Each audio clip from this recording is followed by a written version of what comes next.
Lejla, please tell my story. I met my husband when I was 21. We're both Albanian, but he was raised in the UK and I was raised back home.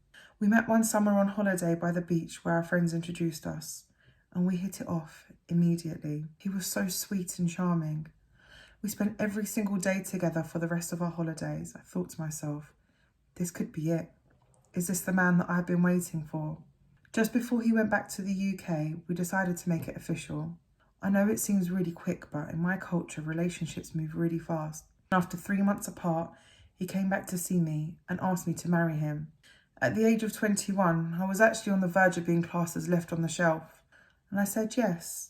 I didn't doubt my answer once. I knew that I loved this man more than anything, and a life with him was exactly what I wanted.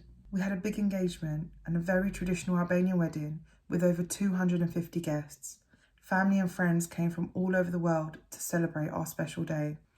Weddings in our culture is the biggest event of a woman's life.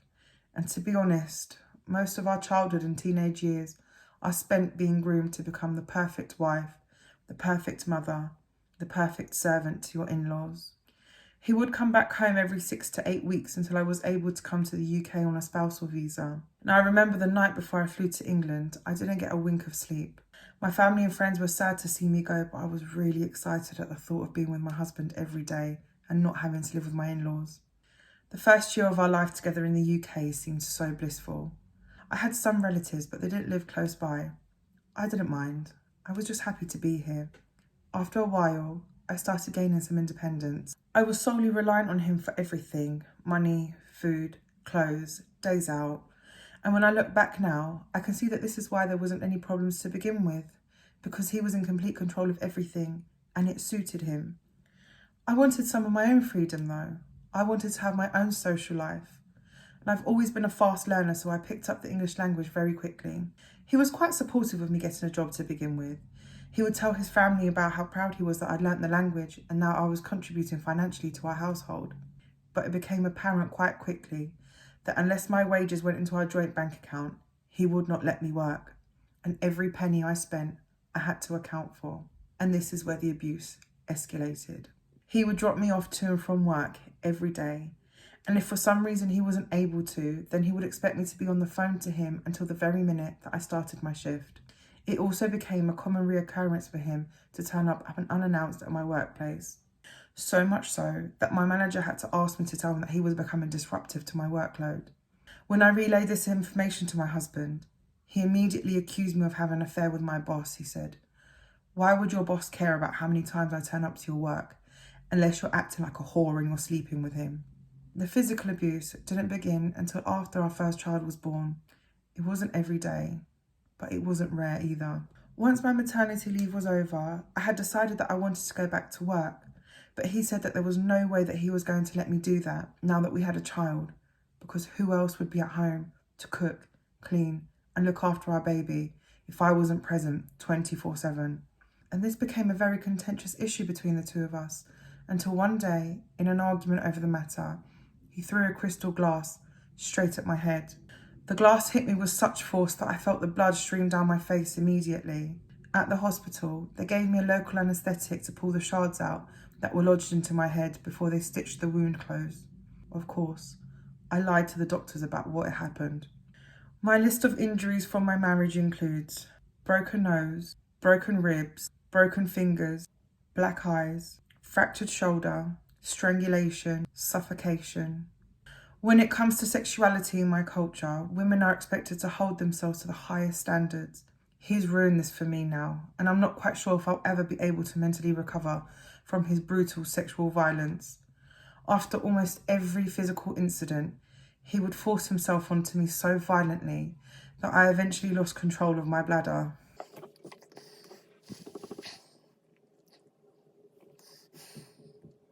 A whole decade of loneliness, abuse, and isolation passed.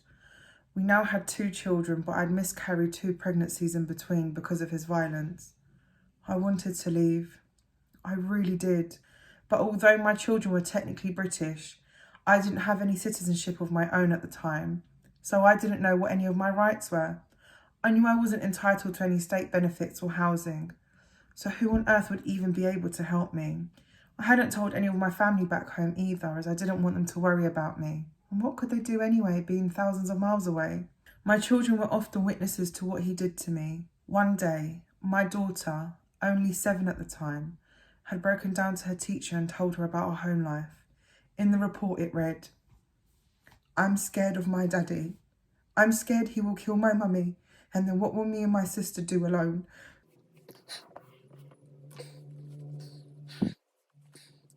It was at this point that the school had referred me to other agencies, and I was appointed an independent domestic violence advisor. I was 7 months pregnant at the time with our 3rd child, and so my case was deemed high risk.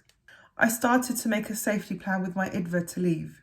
She helped me arrange specialist funding for women like me who were victims of domestic abuse, but also had no access to public funding like housing benefits and tax credits. I had packed my bags and planned the day that I was going to leave with my children.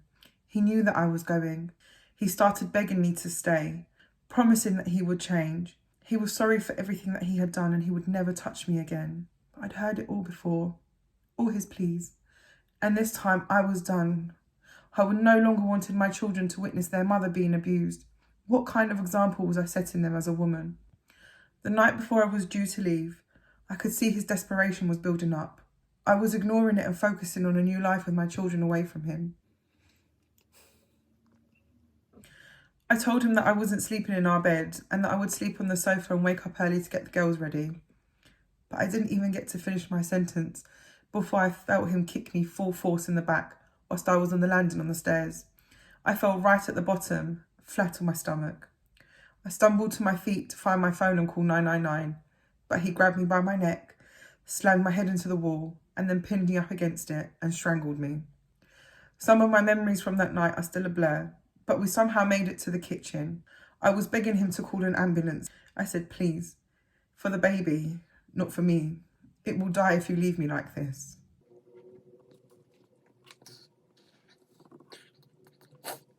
He flew into even more of a rage and screamed that there was no way he was going to let me leave with another one of his children. And at this point, I noticed him reach for the knife block. I screamed so loud, I thought, this is it. He's going to stab me and I'm going to die. And he did. He stabbed me straight in my stomach. I couldn't feel anything initially, but when I saw the blood, I knew that there was no way that my baby was going to survive this either. I eventually passed out and woke up with paramedics trying to talk to me. My eldest daughter had called 999. She was standing in front of me, hysterical, shouting, "Please save my mum. Please don't let her die." I was blue lighted to hospital and rushed into theatre for an emergency C-section. But my baby didn't make it. He was born sleeping. He'd been starved for oxygen for too long. Another one of my babies, dead by his hands. I remember holding him feeling so empty. I couldn't even cry. I couldn't bear to look at his face for too long, so I asked the nurses to take him away from me. I was so close to leaving. I should have never told him my plan.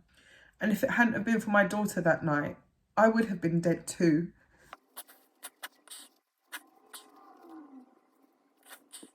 Recovery was very difficult. At the beginning, the physical pain was unbearable, but at least it was masking what was going through my mind. Once the pain went away, I could no longer run away from the mental anguish that I felt.